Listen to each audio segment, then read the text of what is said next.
അപ്പോസ്തല പ്രവൃത്തികൾ പലയിടത്തും ദൈവത്തിൻ്റെ സന്ദേശവാഹകരും ഉപകരണങ്ങളും എന്ന നിലയിൽ ദൈവദൂതന്മാരെ കാണാം. 5:19 ദൈവജനത്തെ ദൂതൻ വൈഷമ്യങ്ങളിൽ നിന്ന് വിടുവിക്കുന്നു.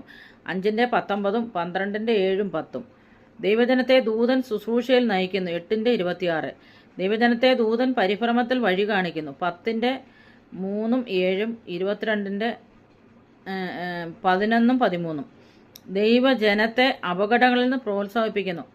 27:23 ദൈവദൂതൻ ദുഷ്ടനെ ശിക്ഷിക്കുന്നു. 12:23 അപ്പോസ്തല പ്രവൃത്തി നമുക്ക് പാപമോചനത്തെക്കുറിച്ച് കാണാൻ കഴിയുന്നുണ്ട്. ഇസ്രായേലിനെ പാപമോചനം നൽകുവാൻ ദൈവം ക്രിസ്തുവിനെ രക്ഷിതാവായും പ്രഭുവായും ഉയർത്തിയിരിക്കുന്നു. 5:3 ആകയാൽ സഹോദരന്മാരെ, യേശു മൂലം പാപമോചനം അറിയിക്കുന്നു. 13:38 എന്നിലുള്ള അല്ലെങ്കിൽ യേശുവിലുള്ള വിശ്വാസത്താൽ ശുദ്ധീകരണവും പാപമോചനവും ലഭിക്കുവാൻ. 26:18 പാപമോചനം എന്ന ഈ വസ്തുതയ്ക്ക് അപ്പോസ്തലന്മാരും പരിശുദ്ധാത്മാവും സാക്ഷികളാണ്. 5:32